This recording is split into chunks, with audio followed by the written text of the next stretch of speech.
So hi everyone, welcome to the channel with this new video, and this video is all about answering your questions which you ask on a YouTube community post and also on the DM on Instagram. So I took only 7 questions. There were a lot of questions, but I took this 7 questions which I found this is important and you should know about these questions. So first question is, which university is good? Well, I cannot say which university is good or which is bad because I don't have any personal experience about the other universities. But I can recommend you top 3 universities, which I heard that these universities are good in Georgia. Number 1 is Ivane Javakisvili University. Second in Tbilisi State Medical University you can take, or you can take New Vision University, of course, because I have personal experience. And for those who wanted to take admission in New Vision universities, they can directly message on the Instagram, and then we will talk about the admission process and all the things. Let's talk about the second question. Second question is, can I able to work as a doctor after graduation from the Georgia? So as far as I know, this is not easy to work as a doctor in Georgia. Why? Because to be a licensed doctor in Georgia, you must know about the local language, which is the Karturi language in the Georgian community. And also you have to complete your residency from here only. Because I talked to someone, she was doing a residency in pediatric department, and she said if you have to be a doctor in Georgia, you have to complete your residency, which will take around 4 to 6 more year after your graduation. It depends which course you will select on the residency. So it's not easy, and also after these all the process, the salary will not that much that you expected from the India. So in short, you cannot do work as a doctor in Georgia if you complete just your graduation. For this you have to complete residency also, which is really difficult, and also you have to give the exam and all the things. So this is a long process. Now let's talk about the third question. Third question is, the next exam is going to come. Is it worth to study Georgia because the clinical exposure is low?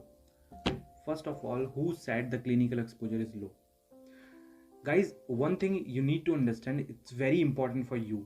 These universities in Georgia or even other countries has the well recognized universities, and also they are affiliated from MCI, right? And not only Indian students, but other countries' students are also coming for pursuing their MBBS.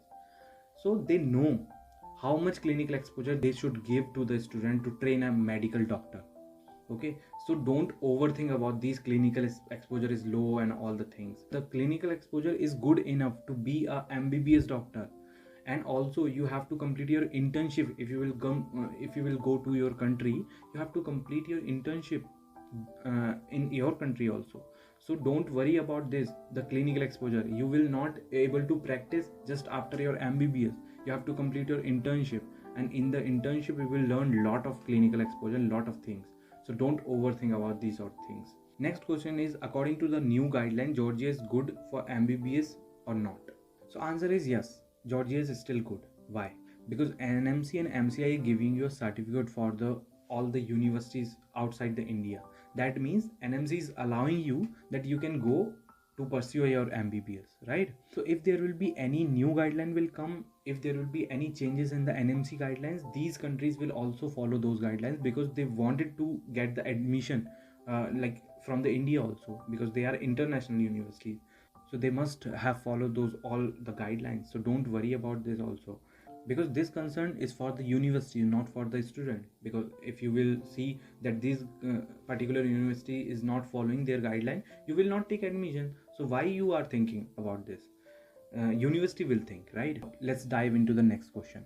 Is Georgia safe for girls or not? I would say definitely Georgia is very safe for girls, even for boys.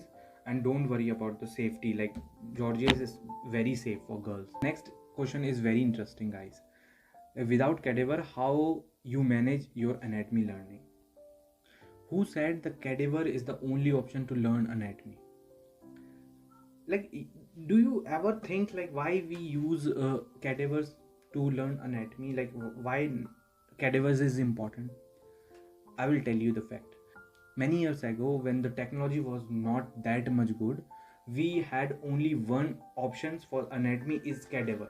I know they are also following nowadays also, but now we have lot of things. like about the 3D classes. We have 3D classes. I found the 3D classes is much more like convenient as the cadaver to understand the anatomy. So I think we have lots of applications. We have also 3D applications. We have dummies, same as the exact structure which you will learn on the anatomy on the cadaver. So I think it's depend on the technology. If you like, I saw a video from the AIMS case. They are also starting the 3D application, 3D classes. So they are also learning anatomy from the mannequins, from the dummies, which is exactly look like a same structure as our human body has. So don't think that we don't have cadaver, so we cannot learn anatomy and all. Okay, anatomy is very interesting subject which you can even learn by your imagination, by the 3D classes, by the applications, by the books, and also the atlas we have. So don't think about it. Now the next question is, which country is best after the MBBS if I don't want to clear the FMG exam? If you don't want to clear FMG exam, okay, but you have to clear other exam also. Like if you want to go for the USA, you have to give USMLE. If you want to go to the Germany, you have to give the PLAB, and also there is a other exam for the Canada, for the Australian. There are a lot of exam you have to give. If you choose medical profession, you cannot run away from the exam, so you have to give exam. So I think apart from India, you have USA, you have Australia, you have Canada, all the country option. But for those countries also you have to give exam. So it's better to give the FMG because it's just a screening exam. So yes, that was all about the questions, and I took these 7 questions. I found this question is important for you. I hope you will like this video, and if you like this video, please hit the like button and subscribe the channel. See you in the next video.